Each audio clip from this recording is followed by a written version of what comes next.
বাংলাদেশে একটা শিক্ষিত জাতি হিসেবে পরিণত হবে। যতক্ষণ পর্যন্ত আপনারা বাংলাদেশের শিক্ষা ব্যবস্থাকে মূল্যায়ন করবেন না, ততক্ষণ পর্যন্ত বাংলাদেশ দুর্নীতি মুক্ত হবে না, বাংলাদেশ চোর মুক্ত হবে না, চিন্তায় মুক্ত হবে না, ধর্ষণ মুক্ত হবে না। সুতরাং আমরা চাই, আমি যেহেতু সতেরো দিনে যে সকল রাজনৈতিক দল আমাদের সাথে একাত্মতা পোষণ করেছিলেন, তাদের বৃহৎ রাজনৈতিক দলের দৃষ্টি আকর্ষণ করছি। আপনাদের একটা ফোন করে যথেষ্ট, আপনাদের একটা কথাই যথেষ্ট শিক্ষকদের কাছে দাঁড়ানোর জন্য। সংগ্রামী ছাত্র বন্ধুগণ, আমাদের যেহেতু কোনো অভিভাবক আমরা পাইনি, শুধু মুখের কথায় আমরা আশ্বস্ত হতে চাই না।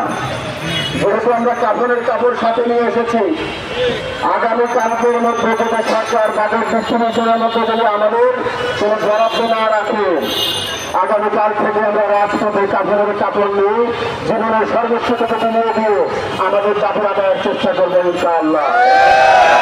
প্রয়োজনে কাপড়ের কাপড় শরীরে ধরে আমরা নিজের জীবনকে বিনিয়োগ দেব।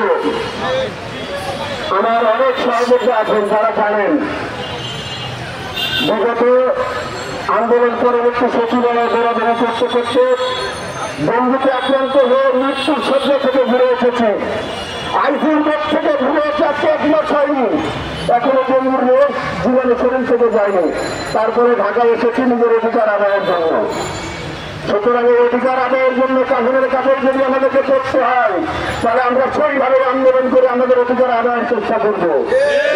যদি সরকার সদস্য না হয়, তৃণমূল জনতা ছাত্র জনতাকে সাথে নিয়ে আমরা এই বৈষম্যমূলক সরকারকে প্রতিহত করবো ইনশাআল্লাহ। আজকে আমরা প্রেস ক্লাবের মাঠে আমরা সেই 11 মাস চলে গিয়েছিলাম। আমরা কিন্তু ভাবি নাই যে দ্বিতীয়বার আমাদের আবার এখানে আসতে হবে। আমরা আবার এখানে এসেছি, আবার এখানে মিলিত হয়েছি আমাদের ন্যায্য দাবি আদায় হয়নি বলে। আমরা একটাই কথা, আমাদের স্লোগান একটাই ছিল যে স্বীকৃতিপ্রাপ্ত যত সকল প্রতিষ্ঠান আছে একযোগে এমপিও দিতে হবে। কিন্তু সরকার আমাদের 11 মার্চ আমরা 17 দিন কুকুর জেলের সাথে কিভাবে গ্রেফতার করেছে, এবং তারা আমাদের সেই দিকটা দেখে, সেই দিন দেখে হয়তো বা আমাদের সাথে একটু গরিমাসি করেছেন, আমাদের একটু আশ্বাস দিয়েছেন যাতে আমরা রাজপথ ছেড়ে দিই। আমাদের সমন্বয়ক ধর্মগণ বিভিন্ন সময় আমি দেখেছি, আমি এসেছিলাম 29 তারিখে হাবিবুল্লাহ পাহাড় কলেজে, এসেছিলাম 16 তারিখে এখানে যখন আমাদের সংবাদ সম্মেলন হয়েছিল, অনেক ছাড়গানো ছিলেন।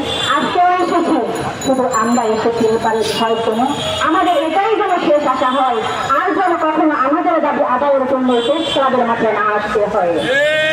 কেউ সহযোগিতা ভাই বোনেরা, আমরা আমাদের দাবি না আদায় হওয়া পর্যন্ত এই প্রেস ক্লাবের মাত্র দূরের কথা ঢাকা শহর কোন স্থান থেকে স্থান ত্যাগ করবো না ইনশাআল্লাহ।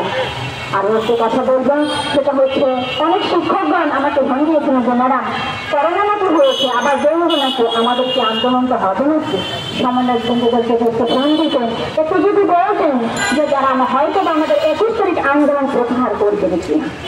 কিন্তু আমরা তো জানি, আমরা সকল শিক্ষক ভাই বোনেরা জানি আমাদের যে করোনা এবং ডেঙ্গু দেখা যাচ্ছে সেটা ভ্যাকসিন আছে, সেটা হয়তো টিকা দিলে আবার সেরে যাবে, প্রথম ডোজ, দ্বিতীয় ডোজ, তৃতীয় ডোজ।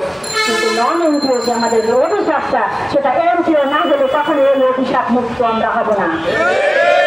আমরা সংগ্রামী ভাই বোনেরা, আমরা এই স্থান কখনোই ত্যাগ করবো না। আমরা আগামীকালকের মধ্যে যদি সরকারের কোনো গণমান্য সরকারের স্থানীয় পর্যায়ে শিক্ষা উপদেষ্টা বা মাননীয় উপদেষ্টা পরিষদের সেই নেতৃবৃন্দ যদি আমাদের সামনে এসে কথা না বলেন, তাহলে আমরা এই স্থান ত্যাগ করবো না, আমরা রাজপথ ঘেরাও করবো ইনশাআল্লাহ।